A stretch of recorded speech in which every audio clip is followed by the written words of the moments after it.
Good morning, Southwest Florida, and welcome to the American Tradesman Show with my guest, Juan Silva from American Electrical, and Brian Prevette from Prevette Plumbing, and Jill from Prevette Plumbing.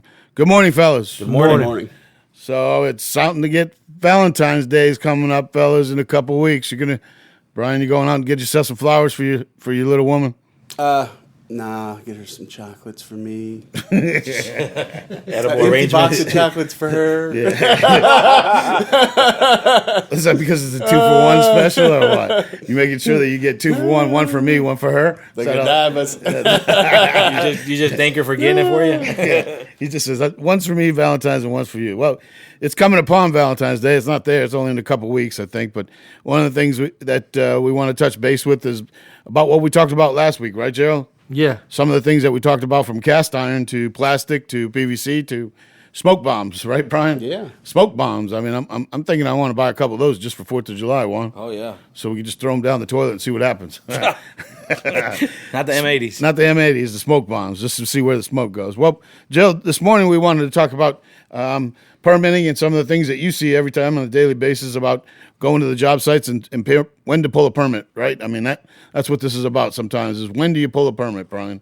So one of the things we wanted to talk about, Gerald, is what you had experienced from last week or a couple weeks ago. Yeah, so last week we got a call from a guy, and he actually gave us a referral for a neighbor across the street. We went to the neighbor.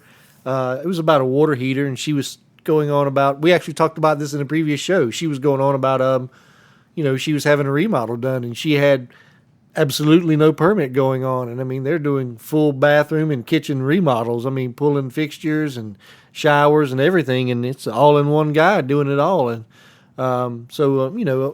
after talking with them about that, of course it was going to need to be permitted, and she said, no, he says it doesn't need to be permitted. And they're doing a full remodel without a permit. I mean, you got to wonder the liabilities and just going on there, because if your contractor's not willing to bring in plumbers and permit this, he's already taken shortcuts with those steps, and who knows what kind of shortcuts he's going to take on the job he's doing for you. And if you're willing to let him do it, he's willing to do it. So, yeah, I touch base on this because I know, Brian, from our standpoint, being in business, it's kind of, to us, it takes our business down, and I see the websites constantly flooded. I mean, with businesses now that probably are not half legal on all of them. I touch on the Next Door Neighbor app, and I touch on Facebook and some of the apps that control business applications. And a lot of times, if I was a homeowner and I seen the name, and then somebody else, in the Next Door Neighbor, if somebody says, yes, I use them, they right away think that that's, an answer for the guy's a good guy and he'll take care of you. But, and anything smart that's got to do with water, right? Yeah. I'm only giving that understanding of water, is that if water is the issues of flooding and things that liability could cause from a wax ring not being put in right? Yeah, listening to your neighbor about who you should choose is almost as good as listening to Angie's List or oh God, or one of those other guys. People understand Home that Advisor, they call Home Advisor Angie's List, and they think that that's a legal way, but there's nothing illegal about none of that companies, right, Juan? Yeah, I'm not saying there's nothing about the companies being legal, but there's a very fine line on who gets sent out from Angie's List. Yeah. There's no selection on the legitimacy of the contractor itself. What you are doing is with Home Advisor, essentially what you're doing is you're getting 3 to 4 to 5 people who are getting your lead all at the same time, and they're all rushing to get your business. Yeah, it's a lead driven from Home Advisor. And with right? Angie's List, what that is they're going to promote who is going to pay them the top dollar. It's a pay-to-click one. Their number one contractor they submit to you, that's the guy who paid them the most.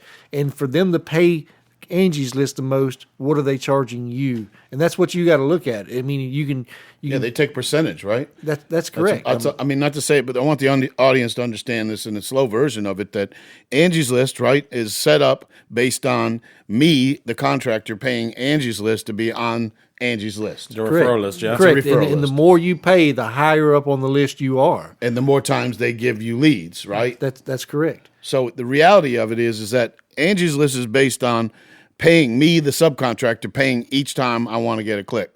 or pay to click.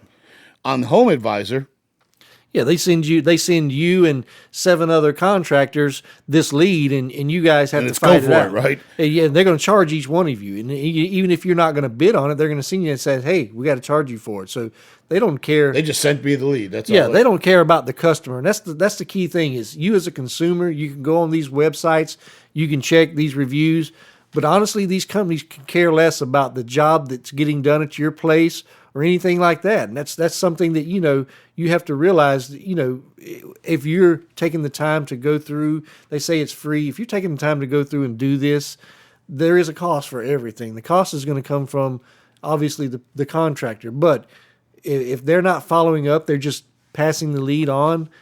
That's not a service. I say look up Home Advisor, and have problems with something you had done at your house through a referral from Home Advisor. You're not going to find anyone's last name that owns it or anything like that.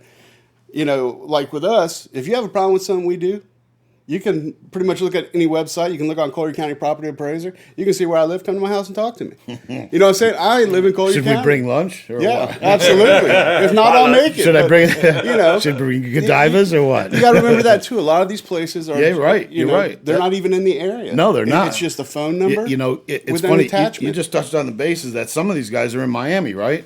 Miami. And if they pick up the lead, they take the lead, and they sell That's the lead. it. They're pulling up in station wagons.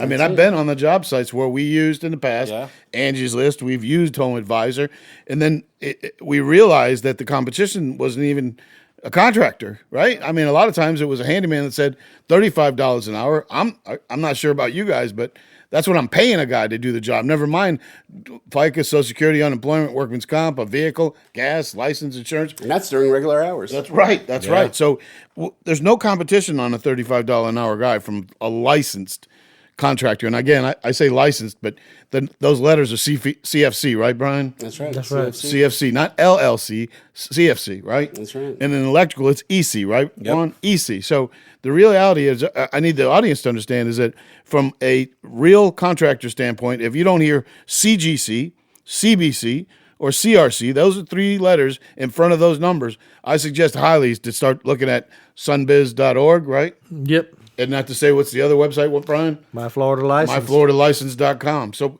some of these things that we kind of teach the audience to understand is that this is some of the protection we're just giving to you so that you, as a homeowner or the consumer, can prepare yourself to understand who's getting in your house. And, a lot of times Home Advisor and Angie's List is not really doing their homework on who's coming into your house, right? They could care less. And that's scary because, I mean, if you call us, we're going to tell you the tech, right, Juan? Yeah, we'll tell you who's going out there. When he's coming, we give you a call back to let you know that he is coming, and then he'll let us know when he just arrived. And we have on our trucks GPS truck, right? We all have GPSs. So if you say to the guy's not there and he says he's there, we'll be calling the technician. But we can control on our vehicles and our technicians through GPSs.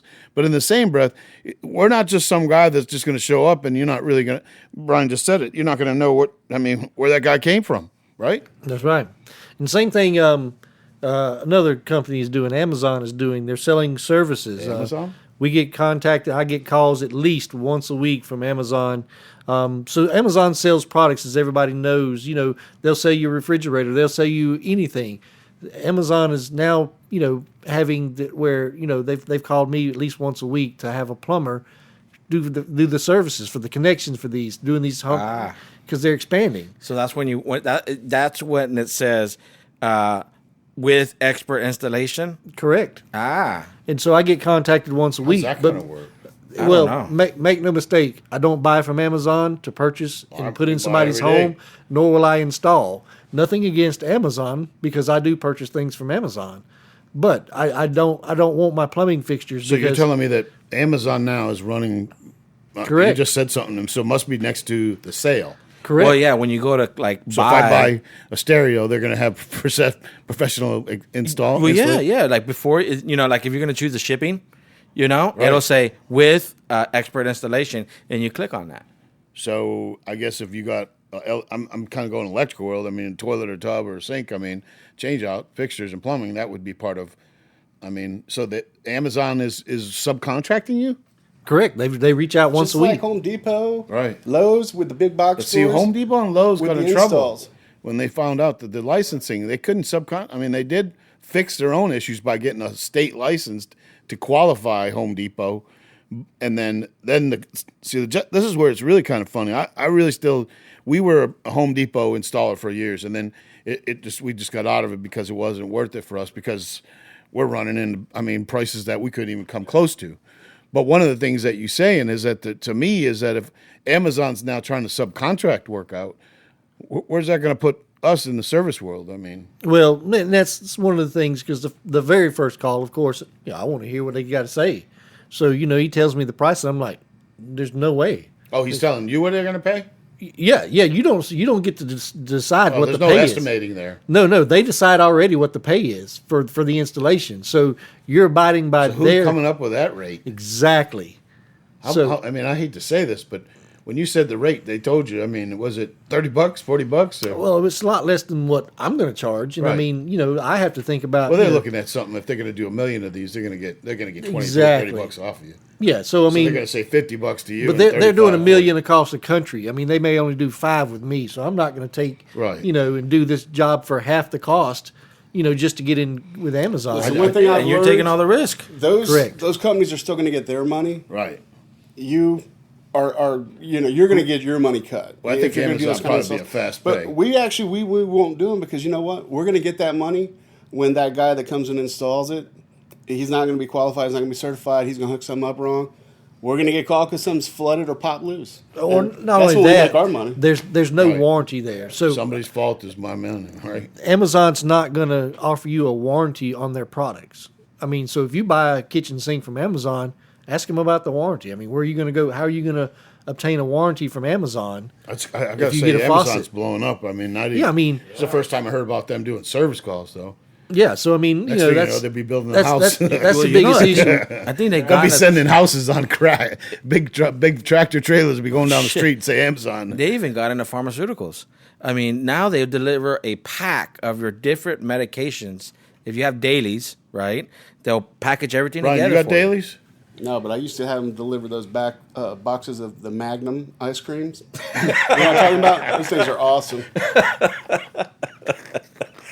I'm glad it was ice crean. I thought you guys had like Omaha Steaks or something. I was really scared a minute when he said Magnum. So. It's a good thing it's ice cream, right? You said ice cream, right, Brian? Not ice cream. Ice cream.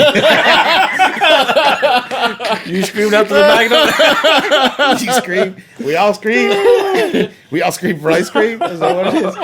Oh my God! I hope the audience understands that sometimes we have to have a little bit of lightheaded, because sometimes at this time of the day in the morning we have to be a little bit crazy, right, Brian? Oh yeah. But there's no sense of being a logical person at this time. But Gerald, I wanted to finish up on what we were talking about a minute ago. Yeah. Like I said, the guy, he gave me the referral. The lady was having this work done. She wanted us to price on the heater.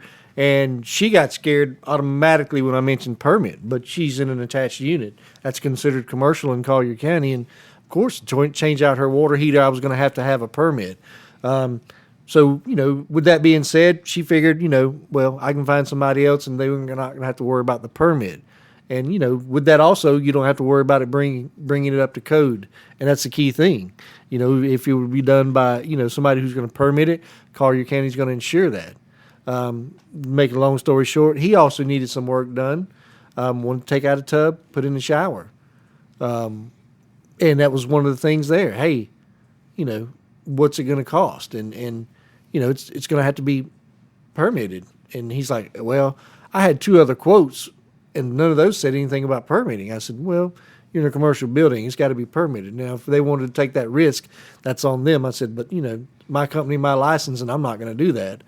And, then we got to talking further about it, and I told him, we'd have to chip the floor, move the drain. He says, move the drain? Why? What's wrong with the drain? I said, it was a tub. He said, yeah. I said, you want the drain right up there in the wall, right there at the corner of the wall? So this guy went from a tub to a shower? Yeah, and he couldn't understand about moving. None of this was being permitted? Well, he hasn't done it yet. This was something. But it was something he had a conversation about that he didn't think he needed a permit? Correct. He said. So I want the understanding of all of the audience understand. You have to have a permit for a water heater change out, right? Correct. Do you have to have a permit to change out the faucets? No, not the faucets. In the electrical world, there's a fine line for service, right? Yep. Maintenance, right? I'm going back under contracting rules, but in those contracting rules of abiding by code, maintenance means changing light bulbs. There's dollar values. Yeah, dollar attached. values change from there. But the audience has to understand from a permitting standpoint, if somebody says, I take a tub out, right, Joe? Yeah, there's a key word in permitting where there is going to be a permit required, and that is called alteration. So if you're going in, you're like for like on your faucets, that's one thing. With water heaters, like for like, you still have to get permitted because Collier County rules have changed, and they're going to have to make sure that that's brought up to code. With faucets, it's different. Alterations on a shower. If you're taking your shower, even though it's going to be like for like, if say your pan or your drain ruptures and you have a leak there, even though you're going like for like with your shower, it's still going to be considered an alteration because you're going to have demo in this process. You're going to have the shower pan and the drain that's going to have to be removed and replaced with new. So, I mean, this is, a process. Same thing with, even if you're removing a tub and putting in the shower, that's a process. And you still have to get it permitted because Collier County wants to make sure it's done correctly. And his words were, well, it's on the other side of the house. It doesn't even affect the other units. So why would it need to be permitted? Oh, I can take the oil right back out your car too, right? A red flag should go off if you have 3 contractors come on site and one of the 3 says you need to have a permit. You probably should really think about that because it really doesn't benefit us personally as far as like, hey, we need to have a permit because it actually creates more work for us. Because we have to get drawings, we have to do the permitting process. But that's the correct way to do it. And if you're a licensed contractor, that's the way to do it. Yeah. So, the 2 people that say you don't need it, I mean, you should just Those are the ones you got to be scared of, right? Well, if Think you're an about that. honest licensed contractor. Well, I can tell you that majority of even licensed contractors, don't know how to pull a permit, right? I'm just kind of saying that because he got attached to a permit to somebody else for years, and he got onto it. And I mean attached, meaning he could be a plumber for a contractor, and he only worked under that. And all of a sudden, He's getting sub-affirmation forms. and all they had to do is just turn around and say, "Hey, I can do that too in the remodel world, and you don't need a permit, right?" That's how it works. And the audience needs to understand is that if somebody's telling you need a permit, most likely the guy that said that is probably the one that you want to look at. And listen, any contractors out there that are licensed and insured, if you need help learning how to pull permits, hey, come by our office. We'll gladly sit down, look at the jobs with you, and we'll even help you pull the permit. Yeah, I mean, he could email, right? I mean, Right, listen, absolutely. I mean, a lot of things what we're telling you is not because we want to be selfish about this, but we want to make a playing field for everybody out there that's a licensed contractor, so that they don't put themselves in a position where they can lose money, right? I mean, that some of the things people I don't understand. I know from a business standpoint over the years, if it wasn't for my wife, Lorraine, I would probably be in trouble about estimating some jobs and knowing what my profit and loss was, right? And a lot of guys don't understand that, I mean, the value of having something done the right way through their company puts that value of that company even higher, right? Yep. And so one of the things the audience needs to understand, when we harp about permits and licensed contractors and handyman and what they do, we're harping because those are the guys that we're going up in competition with, right? Yeah. So, I mean, I know we went back into talking about, these permits and what happens with, some of these companies. Like we talked earlier about Angie's List, right, fellas? Mm-hmm. Angie's List, it is a sense of a company is click to play. Is that right to say in that one? Yeah. Home Advisor, it is. you pay for everything there, right?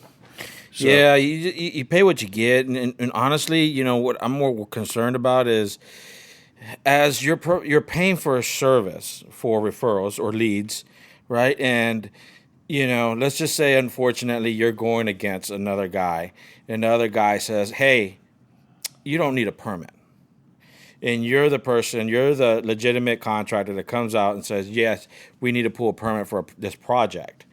Well, you don't get the lead, right? After doing that repeatedly with multiple leads that you get, you're going to start wondering, is it worth it? You're paying into a service that you're not getting anything back. Yeah, make sure they understand.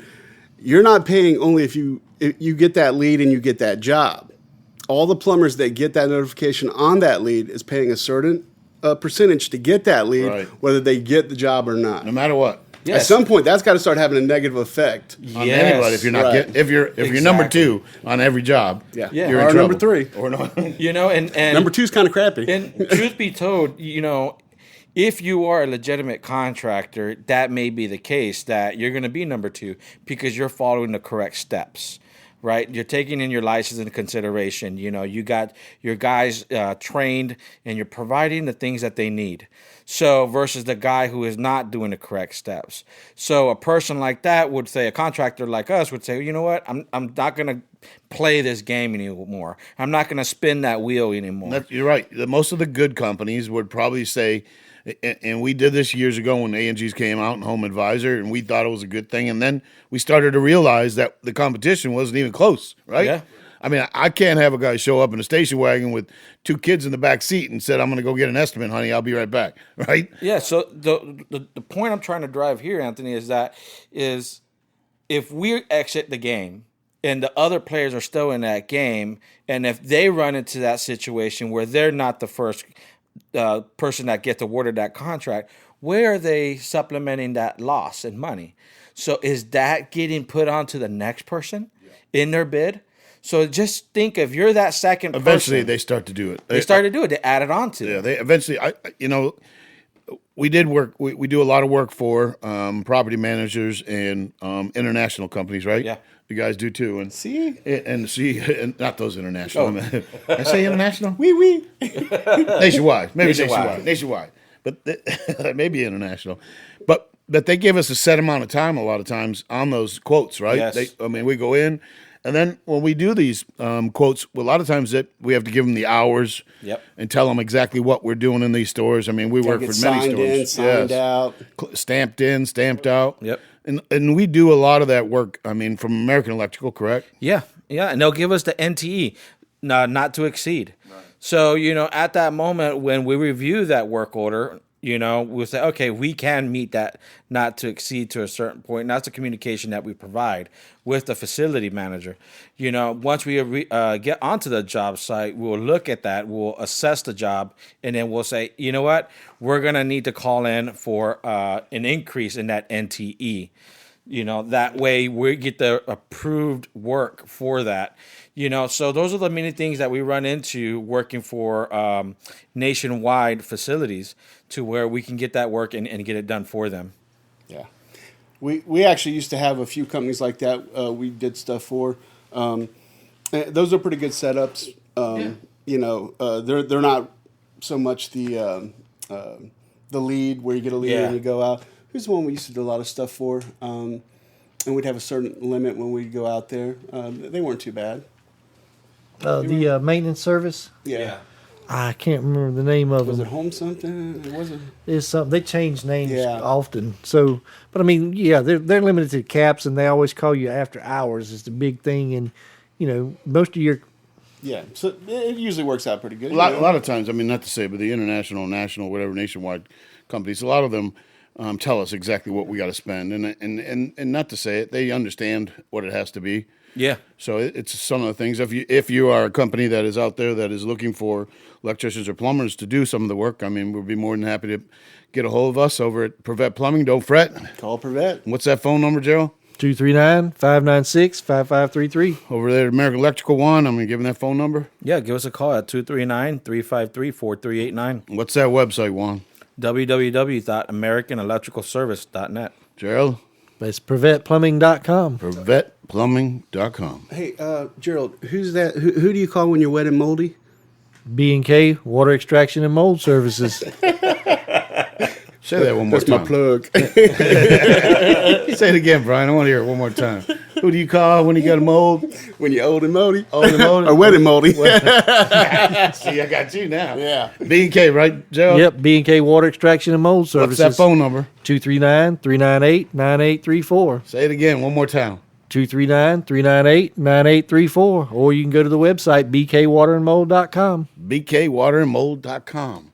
See, I could say that all day.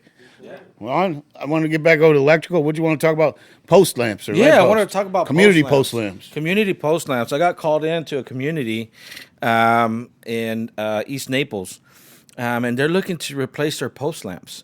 They have 20 post lamps throughout their buildings.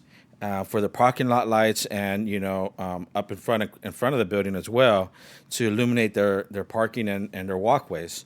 And one of the issues that they ran across and their main concerns was, I need more light. Well, a typical Home Depot post that's 8 feet tall, you put 2 feet in the ground, you're about 5 to 6 feet above ground. And then you have a small fixture that's probably about 11 inches tall, 5 inches wide, that holds an A19 lamp in there. Which What kind of fixture is that, Juan? It's a carriage top, It's like post top. corn. Well, the acorn? existing one is just a standard Cornhole? A19 Oh, what was it, Brian? corn cob. Corn cob, cob. Yeah, well, those are real popular. Corn. Is it corn cob or corn? Corn cob. Corn cob. Okay. Acorn is really what they're called, right? Well, no. The acorn is the taller ones, but so the issue that they're running across is they just have an A19 lamp in there, which gives them no light. 590 watt lumens or 600 lumens. That's all they're getting out of there. Now, is the base of that light called a cornhole? No. Okay. No, another Oh, that's story. a game. That's a That's game. a game. So what I'm considering on doing is actually what they're getting ahead of the game here is getting a taller post, right? 10 foot. 10 foot. 2 I'm foot trying in to the get ground. 8 feet, 7 feet, 8 feet above grade. With about a 17-inch fixture. That way I can get a tall fixture and get a corn cob.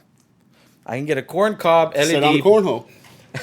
Next to the corn pipe. So the corn cob LED retrofit lamp, what that's going to give me is that it uses the same base as a standard A19, as an A26 socket, and that's going to give me the equivalent of 150 watt metal headlight.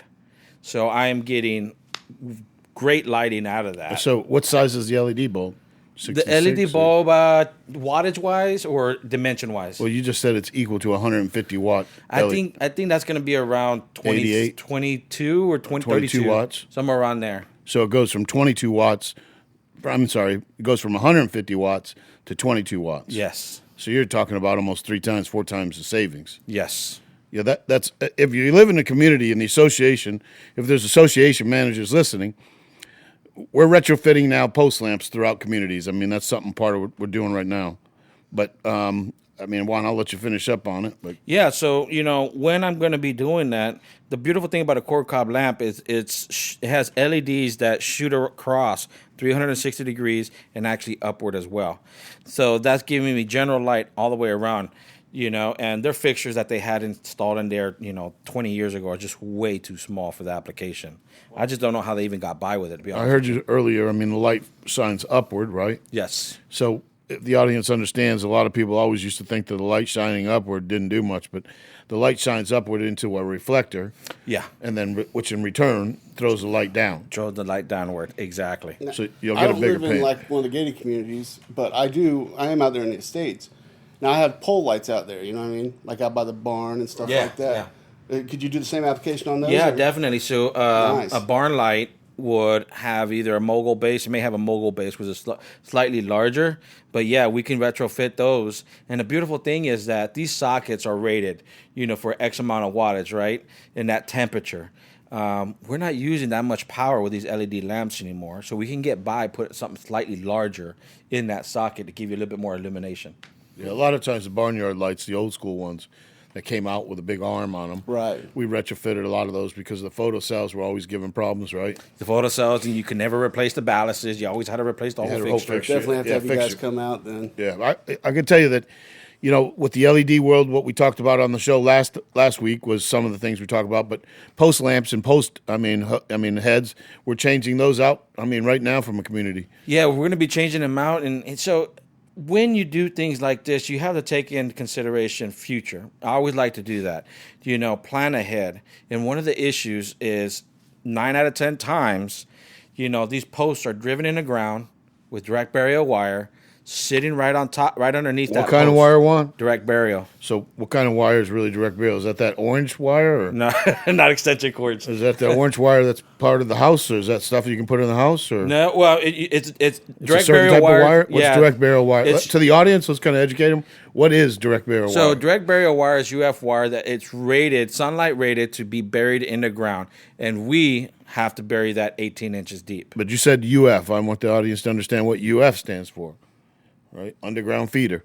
Underground feeder. So the reality is, if you have a piece of gray wire and it's run from pole to pole in a community, the codes have changed, right? Yes. And everything that we do in a commercial application, which has been the code for probably 15 years, has to be in pipe. Has to be in pipe in the commercial application. So UF cable was something we used to put in the ground 20 years ago. I hate to say that, right? We hit it all the time when we're digging. Yeah. Oh, yeah. Yep. And a lot of times people put Romex in the ground. I mean, I've seen Romex in the ground. Yes. But underground feeders or UF cable is what we see common in a commercial application, but it is not legal, right? No, you want to have it in conduit. I tell you, one of the things people don't understand is that the first thing out of their mouth is they say, well, we plumbers hit the wire 7 times and we've fixed it 9, right? Well, that's the issue with the UF wire. It's either the plumbers, but majority of the time it's the landscapers. You know, if it's not buried deep enough, or re-landscaping happens and it gets pulled up and then it's not buried down 18 inches. Yeah, if that wire's nicked and it's not like repaired properly or something, I mean, that's carrying voltage. Like, I mean, someone could actually get shocked. Exactly. What the problem is that, Brian, I don't like UF wire at all. I will use UF wire, an example for these post-top lamps that I'm speaking of. I would use the UF wire from the post-top lamp sleeved over to my Brooks box, right? Or I would use THHN, but that's where it stops. I would use conduit, with stranded wire going from post to post. Right, because the wire hold up to the prime post, end. yeah. Yes, it'll all that hold stuff. up. Right. Exactly. So when you have it buried in the ground, I've even had this in new applications to where back in the day, 20 years ago, when Anthony said, we would run them in the ground all the time, where, we always made sure when you roll it out and you put it in there, you looked for nicks. Because one little nick in that insulation, in the course of years, it's over. You're going to have a short. You can't have that at all. So that's one of the reasons why I don't like them, because, over the time in yards, you do dig, you do have plants, roots grow, and you have issues. You throw conduit in the ground, you're good to go. A lot of people kind of say to me, well, why can't we just repair the wire? I can tell you that a lot of times we'll find, the repair is a Band-Aid for probably 2 months later, right? Yeah, definitely. Not to say it, but, a guy like Brian was saying, they're probably fishing for, the drain out or clean out for a condo or association, and they're sticking in the ground, and they don't know, boop, they hit the wire, right, with their spear, and next thing you know, somebody's calling us out saying, can you come help us? Now, we do have a line locator, a tracer, can tell us where the line is at, but a lot of times with the ground being so wet, it bleeds off into it, and it's kind of difficult for us to kind of find the wire. It makes it very difficult. Once the ground's wet, if we ride to the job site and sprinklers had ran, it's almost like the night before, right? Yeah, it's almost a lost cause. Wait. I know a lot of times people don't realize it, but we get more shorts in the ground, and I mean dead shorts or broken wire in the ground in the wintertime when the ground is dried up. Mm-hmm. And then in the summertime when it's a lot of rain, you'll have a lot of, water get around that circuit, but let it fry there, right? It's like a frying pan. Yeah, it's a frying pan. So, if you have, we're in Florida, it's sand. Let's just say what it is. So we got a lot of candy sand out there, in dry soil, it's not going to really short out. But once you run that sprinkler system, we get the call because it shorts out. It's because the G5 tied to it, and next thing you know, it's never going to fix. Yeah, exactly. And then the next guy goes, well, just stick a regular receptacle in, it'll work for a while, right? It'll work for a while, and until that guy goes and sticks the ground, starts sticking in the ground. Like we said, the codes have changed over the years, and that's what we're knowledgeable about the codes for a reason, right? Yes. And the reasoning is because we realized, hypothetically, 20 years ago, an arc fault breaker wasn't around, but a GFI receptacle was. Yeah. And we realized that if a short to ground to neutral was happening, then we had a problem with the circuit, right? Yes. Same thing with, not to say it, Brian talked about cast iron and Gerald talked about cast iron. Same thing we run into with cast iron pipes being rotted out in old age. A lot of it's got to do with the wiring too, right? So the reality is that if you're a homeowner and your post light hasn't been working for quite a few years. Well, actually, I'm glad you said that because with the homeowners, individual homeowners, I guarantee you that you have UF wire coming from your home all the way to your mailbox that ends up having a light on it. That's right. Not to say it, but those Foxfires, Kings Lakes, those places where the mailbox always had a light, I can't tell you how many times it was dead short in the yard. Oh, yeah. Yep.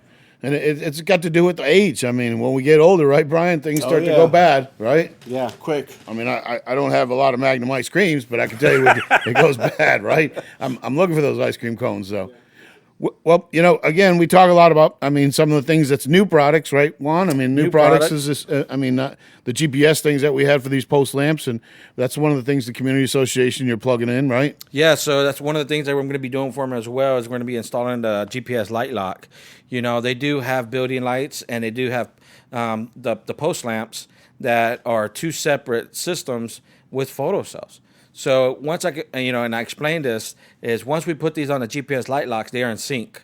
They may be deriving power from two different sources, being switched from two different sources, but now they're going to be turning on together. Well, what the audience need to understand, if you live in a community of about, 8 plexes and 4 plexes, 6 plexes, and they, have post lights tied to one building, right? Yes. And then post lights tied to another building. Yes. Everybody used to try to sit there and say, let's get the timing going together, right? Oh, God, yes. And that never works when you got a Jeep. Not to say it was always good to have digital timers, but the digital timers used to have, their own hiccups. One was faster than the other. Yeah, the digital timers that were great for the, and that was the great, solution at the time. But you lose a battery or you get a really bad surge, and it's always became an issue with these timers. And what I found that, that's working best for us right now is the GPS light locks. The astronomical clock built into them also is the way to go. Mm-hmm. It was probably a year and a half ago when we found the products that's even locally built right here, right? Yeah, definitely. And when we found out that it had a GPS built into it, it was kind of our way of saving grace to stop playing with these digital time clocks. Yeah, stop playing with the time. Not to say analog time clocks back in the day probably kept better time than digital. Yes. I got to say, I got an analog clock over here and a digital, and this one's running fine, and this one's got 5 minutes off.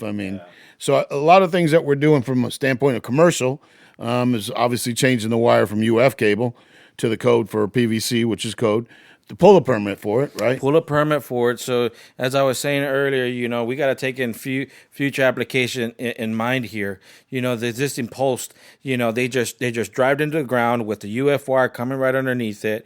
I spoke to the maintenance guy that I was speaking with. I can tell you already what's happening. You've had to get an electrician out here, pull the post up out of the ground because it's shorting where it meets underneath and entering the post. He's like, yeah, we had to do that multiple times.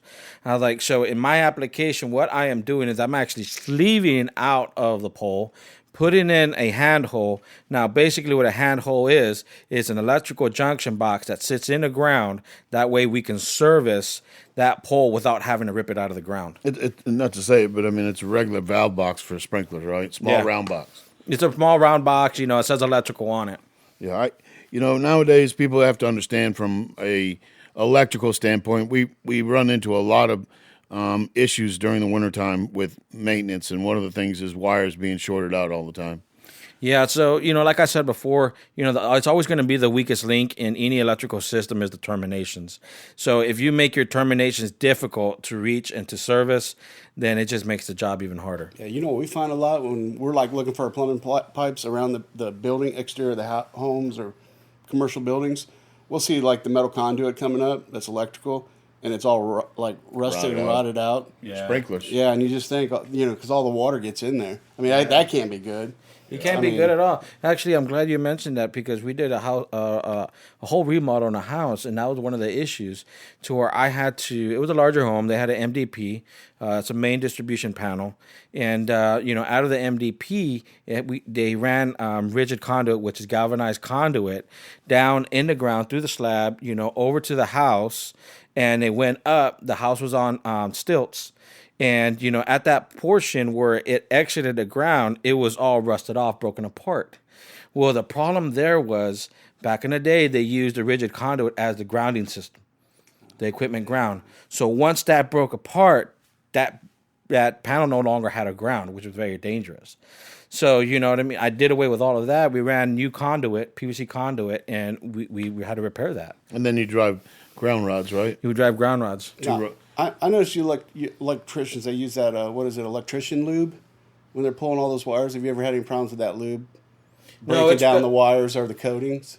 No, that lube is specified to work with the wire itself and the insulation, different type of. Yeah, it's like just soap. curiosity. It's like soap, the stuff you use in the shower. Oh, in it is? fact, sometimes I get a little cheap, and I tell those guys, go get a bottle of Dove and throw it down we put it in the soap. But it's called lubricating soap. That's what we use that quite a bit to pull in the big wire. Yeah. We Big use like wires the jellies for our Jellies? O-rings. Yeah, Oh, yeah. like the Clear K1, stuff like that. Clear, K? Did you say K? Yeah. KY? We get it at Walgreens and stuff. Works great on O-rings. Oh, really? Really? Yeah, absolutely. And it's water based too. Just don't get the heated. Don't get eating it. The heated. Oh, No, we're not. We're not going to get the heated one. That's is got to. Anyways, let's move on from yeah. that. Just keep it going. Keep it going. Let's keep it going.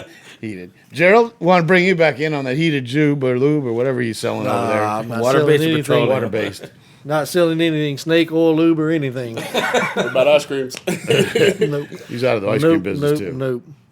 I did want to touch base on a couple of things we were talking about earlier. With the permitting and everything. I was speaking about the guy who was kind of unsure because we were the only one talking about permitting. We got called to a guy. He said he needed 2 faucets changed out and the toilet looked at. And we get there and he's having a remodel done. And next thing you know, he wants us to put in a new shower valve. So yeah, and then he's saying, "Oh, well, this drain on the shower too." And he's going through a full remodel, and you can tell. You sure this wasn't a TV show? No, Because they do that stuff in like 2 days, right? Yeah, what's that guy Ty Paddington Those or guys something do. like No, I that? don't think back Ty. in the day? Yeah. I got to tell you, there's Hallmark 100 shows on there. I ain't never seen a plumbing, electrical, drywall, framing, all done in a week. I mean, I'm dumbfounded by some of these shows. I mean, I wish I could sit there and watch how it really does happen. Right. but it's one of those things where basically the tile guy's the contractor because That's right. he's doing all the work, and it's a sad thing because I was telling him when I explained it because he's like, well, he couldn't understand about this, that, and the other, and I said, well, that's where you really need to have a plumber come in. I said, you have your tile guy doing it all. And one of the big things that you need to realize when you're having a remodel, when your tile guy comes in, they retile the floor, they're retiling your shower. That portion of it does not require, other than an occupational license, much more knowledge than other than tile and mortar and set. One thing you have to really be careful of is, did they demo out your floor? Because if he's laying on top of your existing flooring, and he's going to have to pull your toilet. When he goes to reset that toilet, one thing you always need to think about is your flange. If your flange sits too low for your toilet and he goes to reset it, you're always going to have problems with that toilet. No matter what, it's always going to end up leaking. And you would hate to spend all that money on a bathroom remodel 2 years after he resets his toilet. You realize there's water damage from Category 3 water. There's that word again, Anthony. Category 3. That's a scary word altogether because Yeah. I know what 1 and 2 mean, right, Brian? Yeah. You know what's Category 3? Yeah. It's a 2 and 1 together. But that's Category 3 water. Wait a minute. Let me go back 1 second, Gerald. I hate to stop you on that one. I want the audience to understand that if you got a 1 and 2 together, that equals what, Brian? A 3. A 3. So if we got Category 3 water, go ahead, Gerald. Yeah, I mean that's leaking up underneath the tile that you spent all this money on 2 years prior, and basically you have another whole mess all over again. And that's where it comes into play to where you need to have a plumber come in and do these things. Your tile guy may be perfectly capable of setting a toilet down on top of a wax ring and bolting it to the floor, but is he going to know that the height level The that gap that between that floor Yeah. and the other floor, A lot of times they don't even use a new wax ring, do they, Gerald? They just kind No. of reset what was there. what's underneath there from Yeah. the existing yeah, wax the, ring. the old wax ring that was still stuck to the bottom of the toilet and just That's the sets thing it that I back walk down. out with on the bottom of my shoe sometimes. Oh man, that's the If I'm not mistaken, Gerald, that's like a slow leak. I mean, that's Yeah, something that, that's- it might take 6 months to a year to show up. No, Correct. What you're saying right now, I mean, I got to tell you, I mean, when I go to a remodel job and the first thing out of the customer says, I just want to put the tile on top, is I look at them and first I want to make sure when they're talking about it's not a wood floor, right? I mean, it's not second floor, first floor, but these people are actually thinking in their own mind to put planks down, tile plank, and next thing you know, they got 2 floors on top of one, and I think to my own self, it's got to leak at some point, no matter what you do, right? You can't have one floor of wax and then nothing in between there. In that gap between the first flooring and the second floor, has Or got to when be we a get problem. there, they say, "Can you put that faucet in? Don't worry about the tile guy already put the toilets in, or don't worry about the toilet. He'll put it the in tile later." guy's going to put it in." Right. You know. Yeah, Then we those have are the to ones I educate wouldn't them. want to walk out of there. I mean, the audience needs to understand that we are licensed contractors, and we're giving you the understanding that if you're going to have a toilet reset or even pulled, I mean, I don't even have a problem with somebody else pulling it, right? Because tile guys like to pull them, but don't let somebody that's not in that trade license set a toilet. I mean, that doesn't make sense to me. Yeah, I mean that happens to us all the time where we'll assemble the chandelier or we'll put the fan together for you. All you gotta do is just put it up. Yeah, If you were smart enough to put that thing together, then you better put that thing up, right? Yeah, I just don't like doing that. I turned the light switch on and my light kit's spinning around, but my fan blades are not.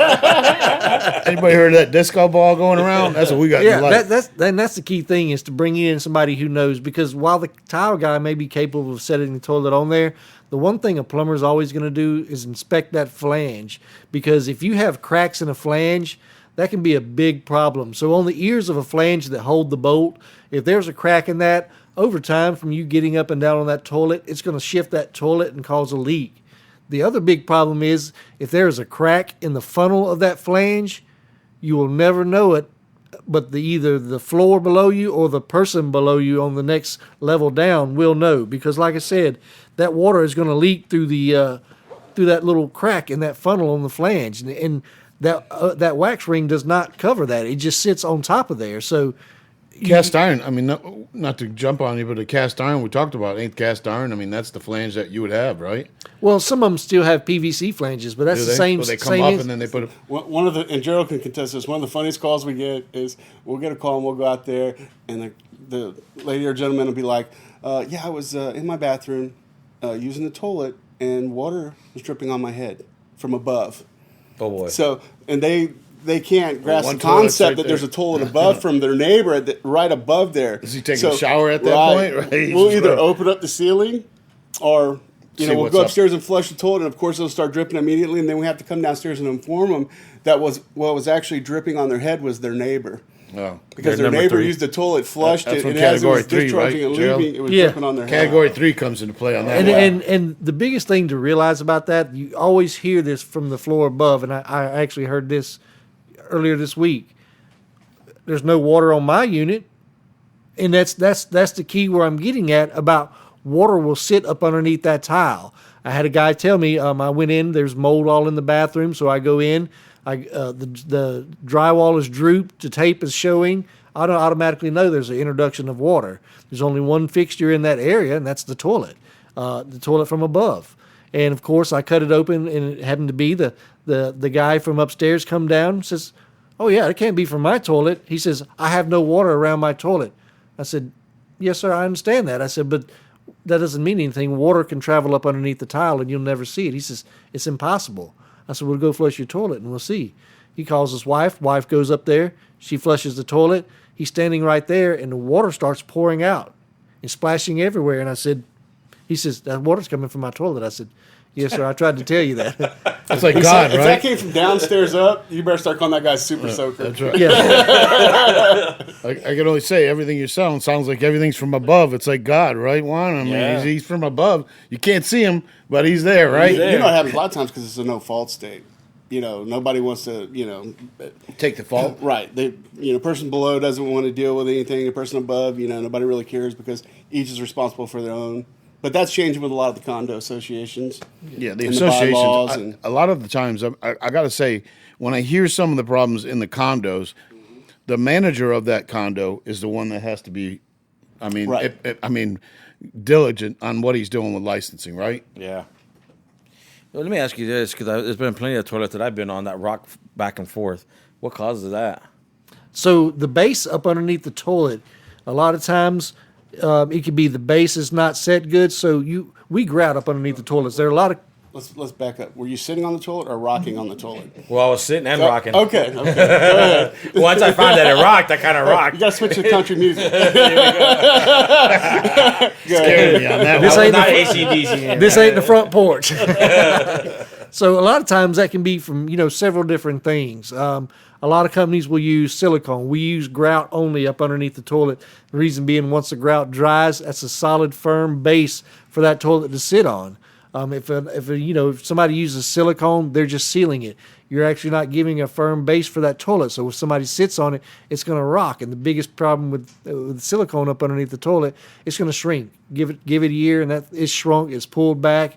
I mean, now you have a toilet that's full rocking. But that also could be Full from rocking? full rocking. Is that like a band going Yeah. on or what? Plus, like the ammonia's in your urine. If Yeah, it gets on the I can side, has a imagine. tendency to eat the Yeah. silicone. Yeah, I would imagine. And the other thing could be the flange, what I was speaking of earlier. So your bolts that hold the toilet to the floor go through this flange, and if those ears are broken on that flange, then of course it's going to allow it to rise up on one side, and so then you're going to get that rocking motion that you're speaking of, and that broken flange can also lead to water leaking up underneath your tile. And that's the key thing that you need. If you have rocking, you need to call the plumber to come pull that toilet and repair it, because what's going to happen is that rocking back and forth is going to mash that wax ring. Your category 3 water is now seeping up underneath your tile, and once it gets to past the good point, that's when you're going to notice it, because by then you're talking about floors and walls getting remediated, and that's not a good thing. I always heard it, if it's rocking, what? Don't come a knocking? Don't come a knocking. Is that Rocking, the don't toilet? flush. You might get water somewhere. They get a spray or two on you. No, if it's rocking, call Prevent. Yeah, that's Call right. prevent. Yeah, Don't no. fret, right? That's it. 239-596-5533. Call us quick. Well, it's quick before it rocks out. Well, listen, I mean, we're going to close up the show, but I wanted to kind of go back and talk to you a little bit about, the American Contracting, what we do over at American Contracting. I've been saying over the weeks, I'm building homes out in Golden Gate Estates. It's my God's country out there. I mean, it's a part of where I kind of grew up. I think I did grow up because 30 years of being out there, it is God's country, right, Brian? Absolutely. I mean, living out in the Estates is country living. But, from my standpoint on the American Contracting Show, I kind of give our audience the understanding of what not only plumbing and electrical is about, but any issues that you have out there, from drywall to painting to repairs in the driveway. I mean, I have everybody that I know that are good contractors, licensed contractors, and they will be more than happy to come out and give quotes. And just like Brian and Juan, we talk about you guys emailing us out there. And, if you want to email me at ac@theamericantrades.com, that's ac@theamericantrades.com. You have any questions or any questions for my guys on the show, give them an email. I mean, Juan, what's the email over there? Yeah, give us a email at our front desk, which is frontdesk@americanelectricalservice.net. And they can do that through the website also, right? Yeah, so if you go onto our website, www.americanelectricalservice.net, there's a contact us tab, and you can fill that out, and that'll contact us as well. And Gerald, you guys have your own website and your emails. Go ahead, Gerald. Yeah, so our email is preventplumbing@yahoo.com. Our website is preventplumbing.com. And if you'll go to our website, if you like this show and you want to hear past shows, I have started posting these shows to our website. So you can go to our website and actually start listening to some of our past shows. Yeah, I suggest the audience, I know 6 o'clock in the morning, right, Juan, on Saturdays, sometimes that's sleep time for you. Oh, no, that's me waking up, getting another bottle. Not a bottle for me. A beer bottle or a milk bottle? Milk bottle. Milk bottle. Well, Saturday mornings for all of us is an early thing, but this show's informative. Try to help out the audience and give the audience some understanding of education. So I would, appreciate some emails. If you got any questions out there, give us some emails. Fellas, you want to give it a shout out? Yeah, so this week I'm going to give a shout out to Alex at Park Show Recording. Alex. Hey! And I'm also going to give a shout out to Steve at P&P and Phil at the Glades. Well, it's coming to a close. Juan, did you have anybody you wanted to give a shout out to? Yeah, I want to give a shout out to Alex over at American Farms. Alex at American Farms. I've been working for American Farms for close to 30 years. Jim Pugh over there and Alex, I've been friends of mine for a long time. And American Farms is is a florist, but they also sell, to the retailer out Yes. there, I think on Orange Blossom and Airport Road. So give Alex and them a call over at American Farms, right, Juan? Yeah, pretty chances are that you see flowers anywhere in this area, it's coming from them. And that's a local company, American Farms. That's right. So I also want to give a shout out to the homeowner, Mr. and Mrs. Keitel. Been great to work for. So I just wanted to give that to them because normally we always give praise to the contractor, but even sometimes the homeowners are great. I got to say, thanking the homeowners for everything. This radio show is for the homeowners, right, Brian? Absolutely. And we really want to stress on a lot of times that we talk about and goof around a little bit, but a lot of this is important for the homeowners to understand about the show and what we're out there trying to do for all this. I want to give a shout out to all you fellas right here from coming on that radio, right? So I want to thank you guys and listening up for us in the audience and thank all you guys for being on the radio. You know what, Anthony? I'd like to say thank you, too. It gives me a reason to dress up every week. Every week? morning. Yeah. You dress up? Yeah, absolutely. All right. Well, I love the shorts and the pants. I can't go on the radio looking, bad? yeah. I know. It's not good for me. That's why we're... You combed your hair. I think that's Joe. Don't get it confused. Thank you guys out there listening to the American Tradesman Show. And God bless America and Semper Fi. Hoorah!